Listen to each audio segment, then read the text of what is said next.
in some relationships, the husband didn't come to the office. No. Or they didn't even participate in the business. They were like, that's my wife's thing. Right. I'm not going to come in the business. Or vice versa. The wife was like, nah, that's my husband's thing. I'm not going to come into the business. Right. But the couples that came to the office together, the couples that read the books together, that attended the events together, something happened to them. Can you talk about what happens to a couple when they share that environment? What happened to us? It's literally the power of two. And it's not just couples. It's just in partnership. Period. Be brothers and sisters. It could be brothers and sisters. It could be couples. It could be mom and daughter, father and son. The couples or the partnerships were the ones who were hitting the leaders board like on top. Yeah. And the single individuals did a great job too, because of course they hit. Of course, most of them were hitting number one. They always fell in the top 10. However, the couples, they were like winning. Like they were in the top 5. They had a business. They had a business. So it's one of those things that, you know, we learned early on, because as Damo said, he was working at Applebee's for 10 years and I was working at nursing for 7. And I was unfulfilled. I was unhappy. I used to have anxiety going to work. And when we made the decision to go into business with each other, because we was like, yo, that Applebee's money ain't enough. That nursing money ain't enough. Like, we have to figure out how to figure this money situation out outside of punching a 9 to 5, because we weren't present for our kids as well. Yeah. And when we decided to put our head together, you know, because we are in a partnership, we hit the leaders board too. Yeah. Because it's one of those things that it's kind of taboo, but it's really not. Yeah. It's really not. Society just made it so that you don't see that side. Yeah. But when you go into those type of businesses, the husband and the wife, for the most part, are working together. Yeah. Even if the husband is not on the forefront or the wife is not on the forefront, there's a lot of us out there. Yeah, it's even here when we came to Georgia, like we just came from an event a couple weeks ago, downtown Atlanta, and I met a lady and she gave a testimony and she was like, you know, I tried to get loans and I tried to apply for money and nobody believed in me. People didn't want to support me. And she said, my husband is the one that saw my vision and he went and he built the store for me. I remember that. He financed the business and he set everything up. And my husband have a financial background. So he run the logistics sides on the back end. Right. Now, nobody knows the husband. Nobody knows he's even doing anything. Correct. But they're in business together. Yes. But the wife is the face of the business. Right. But the husband is the one in the background handling all of the technical stuff. Right. And that was the same thing with another friend of ours here at we met, you know, at a gym. Yeah. You know, this couple that we know, they ran an amazing gym. And the husband was the front of the face of the business because it's a gym. Right. So he was the trainer. He was the head trainer. He was the coach. He was training everybody.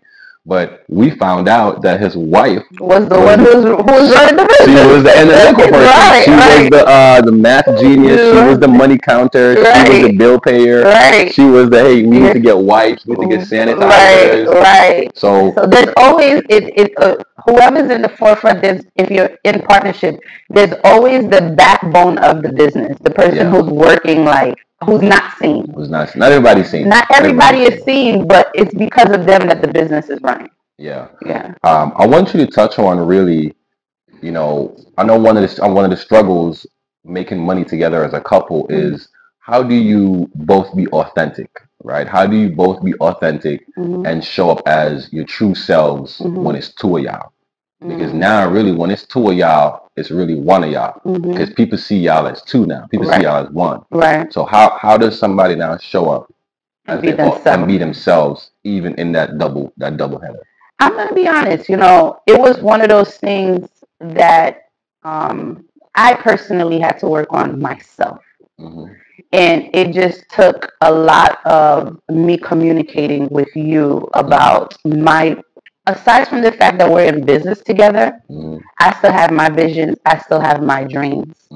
And what we did was talk about those things. And I would always ask him, I'd be like, you know, well, what is it that you want aside from the fact that we're doing this together? Because yeah, we've been together 10 years, but before 10 years, you had dreams, you had aspirations. That doesn't mean that they got to be lost in the forefront because we decided to go into business with each other.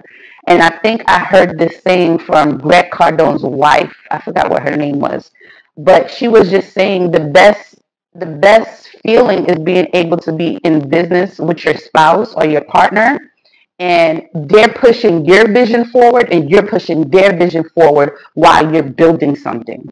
And that's just more of how did we overcome that by talking. And sometimes it was hard. Sometimes it was hard for me to step outside of the fact that, hey, we're building this business together, but I really want to go do this thing for me because we're so used to doing things together that it even becomes a little bit numbing where it's like, if we're building this together, why do you feel that you need to build something outside of this? Mm, And it was one of those things that I had to just, let myself know and let Damo know, like, we are still individuals. yeah. You know, we have strengths together. We also have weaknesses together. There's things that I want. There's things that you want. As we're building this legacy business, I still want to fulfill my calling, my purpose. You still Yeah. want to fulfill your calling, your purpose.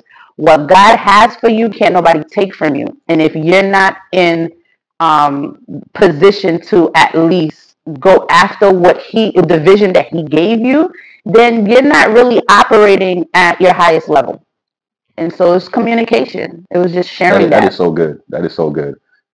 Um, you always remind me of that. I all the think time. I think Felicia's favorite line is, "You're addicted to me." Fact.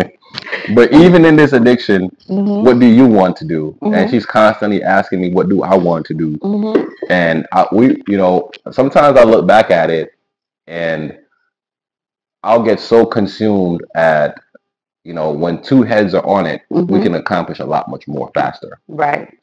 And she'll constantly remind me, hey, but if two heads are on it, like if you just build you and I build me, Hmm. we will always build us. Period. And it's the same thing for you. If you're sitting there with your partner and you guys see, the challenge that we discovered is it's all about vision, right? It starts with the vision because the vision that we had since 2015 was, hey, we're about to leave this job world. We have kids, but once we leave, the goal is to not go back. Right. But what do we want when we do leave? Hmm. What we want is we want to be able to have freedom of time and we want to be able to have freedom of income, meaning you have options. You have options to move and go as you please, and you're not restricted by money. You also have freedom of time where you can pick your kids up, drop your kids off. That's illegal. Go to school with your kids, go wherever you need to go, just spend quality time with them. You have the vision that you want freedom of time, Hmm. freedom of money. Hmm. It's okay. How do we go about doing it? Right. And the blessing for us was we didn't know how to do it. So because we didn't know how to do it, we found coaches and we found mentors. And that's where network marketing played a big role because we saw people doing what we wanted. Hmm. We saw people working together side by side in business as a couple. We saw people running a partnership role where one person did training on Monday, Hmm. one person did training on Saturday, Hmm. but one person was licensed, the other person was licensed. Hmm. So it wasn't a matter of this person is the leader or that person is the follower. Hmm. It was like, oh, that's a power couple. Right. It's like they both nice with it. Hmm. Like this one know how to make money Hmm. and this one know how to make money. So you got to put respect on both of their names. And Right. it wasn't really somebody in the back and somebody in the front. Right. But we also saw somebody in the back and somebody in the front. Right. Because even with Brendan and Louis, we saw that. Like Hmm. I used to come to their shop and see him packing up that whole office, Right. stacking everything, Yeah. and Brenda's out there giving out flyers. Yeah. Yeah. But So that's where it comes where, you know, you figure out as a couple what's the strength, what's the weakness, what's the threat, the yeah, SWOT. yeah, And, I'm not, Damo, I was in the beginning, I was a closer. So I would be the one who was able to ask for the check. And Damo had to work on that skill. But because I was the closer, Who's the one who was closing most business? Wait, hold up. I was a closer. Yeah, I didn't say you were it. I said that. Because I was closing them from the street into the store, into the products, and then I would say, hold up, my wife is going to talk to you and tell you how much it is and what you need to do. Right. So you was just closing the last part of the transaction. Yeah, so we're both closers. I had to close them from AB, yes. and you had to close them from CD. Got it. Let's just clarify that. All right. It's clarified. We were both closers. We were both closers. Okay. And but he knew what my strength was. Yeah. I also knew what his strength was. I didn't overstep. Like I wasn't the one who was gonna sit there and have long conversations with you. I was like straight to the point. Let's do this. But he's the one who would sit there, figure out your family tree, listen to you, tell me what you want, all of that. Tell me your goals and dreams. So we had a master plan, and we just worked our strengths. Thanks for watching, and remember to like and subscribe if you enjoyed this video. Looking for more tips on how to build your purpose-driven business? Be sure to check out our Money Making Secrets playlist at the top right-hand corner of the screen. Or you can check out our most recent uploaded video right below. Enjoy. See you soon.